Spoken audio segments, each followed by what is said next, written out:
दोपहर की तेज गर्मी में हरिया गन्ने का जूस बेच रहा था। गर्मी के कारण उसके पास जूस पीने वालों की भीड़ जमा थी। पसीने से लथपथ हरिया मुस्कुराते हुए ग्राहकों को जूस पिला रहा था।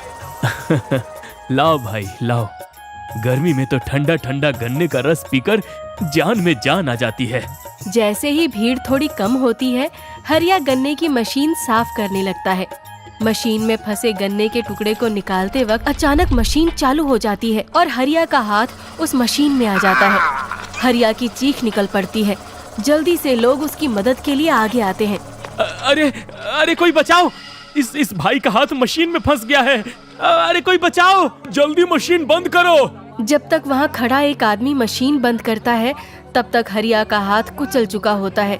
खून बह जाने की वजह से वो बेहोश हो जाता है।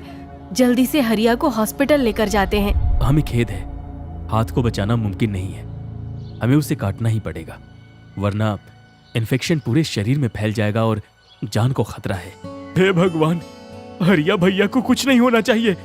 आप वही कीजिए जो ठीक है। डॉक्टर हरिया का एक हाथ काट देते हैं। हरिया को जब होश आता है और वो अपना हाथ कटा हुआ देखता है तो वो बिलख बिलख कर रोने लगता है। ये क्या हो गया? अब मैं क्या करूंगा? मेरा परिवार कैसे चलेगा? मैं तो उन पर बोझ बनकर रह जाऊंगा।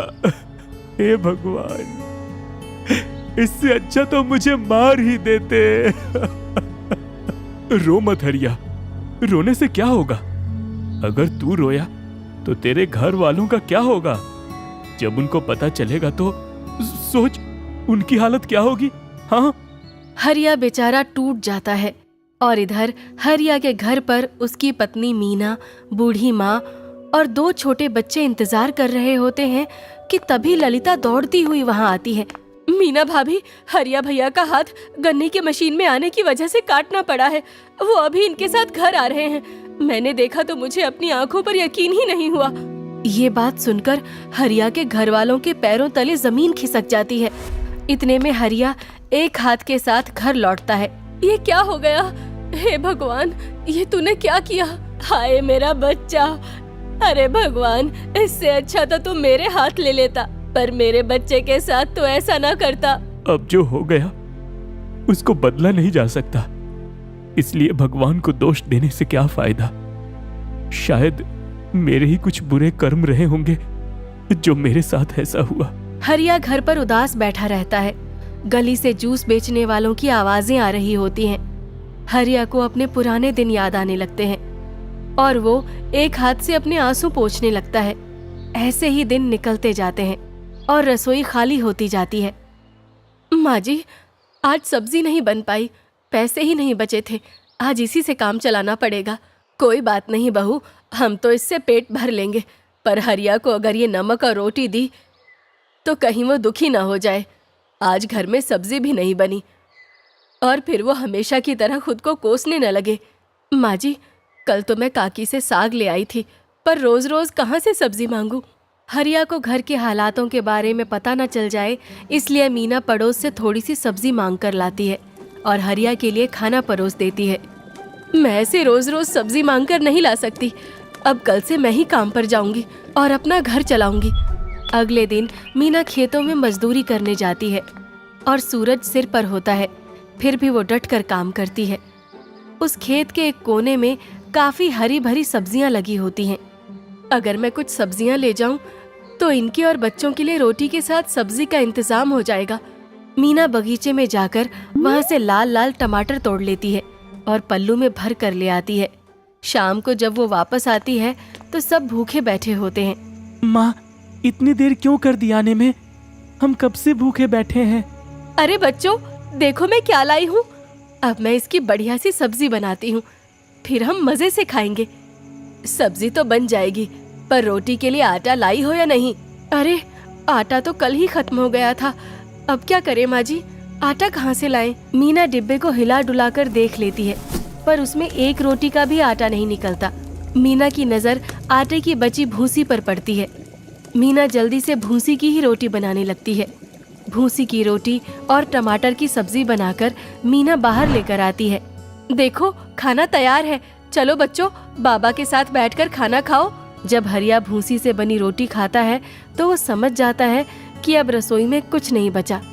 इतने में वहाँ खेतों का मालिक आ जाता है और मीना पर चिल्लाने लगता है। शर्म नहीं आती तुमको?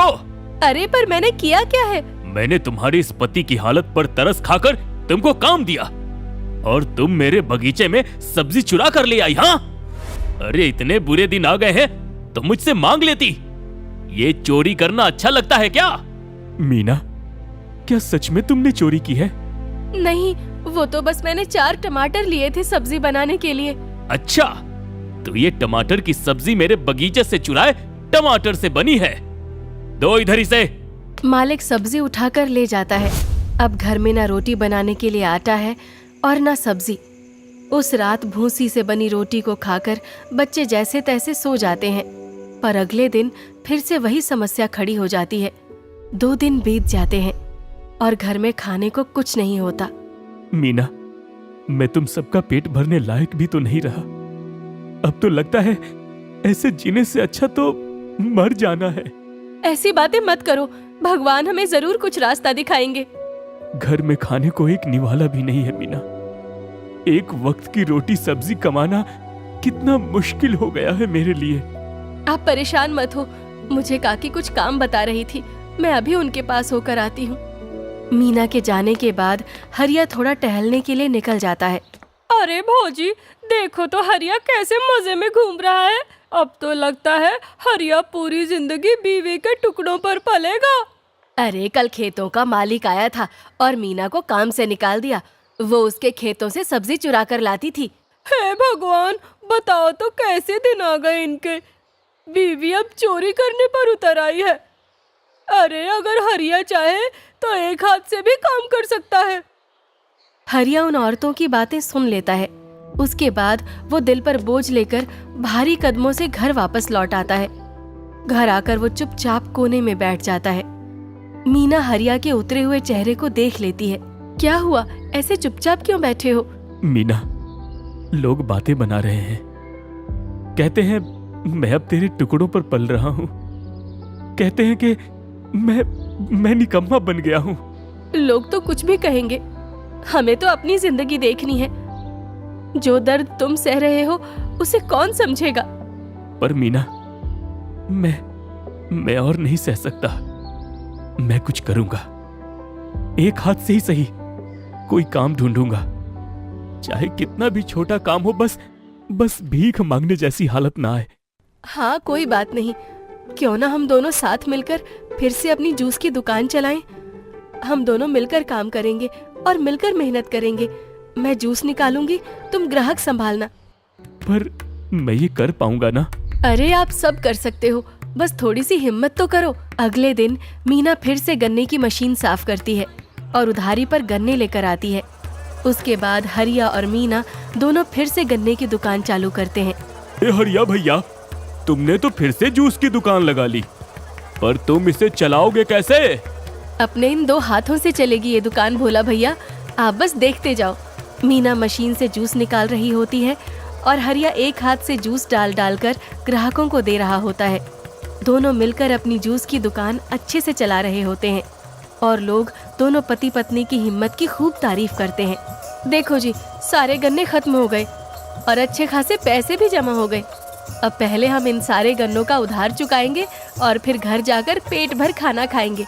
आज ये सब तुम्हारी वजह से मुमकिन हो पाया है मीना। मीना और हरिया बचे पैसों से आटा और सब्जी खरीदते हैं। उसके बाद मीना घर जाकर रोटी सब्जी बनाकर लाती है। आ जाओ जल्दी से, सब आ जाओ। देखो, मैंने गर्मा गर्म रोटी और आलू मटर की सब्जी बनाई है। अरे वाह, आज इतने दिनों बाद हम रोटी सब्जी खाएंगे। सब लोग मजे से रोटी सब्जी खाकर सोते हैं और उसके बाद उनकी जिंदगी वापस पहले जैसी हो जाती है।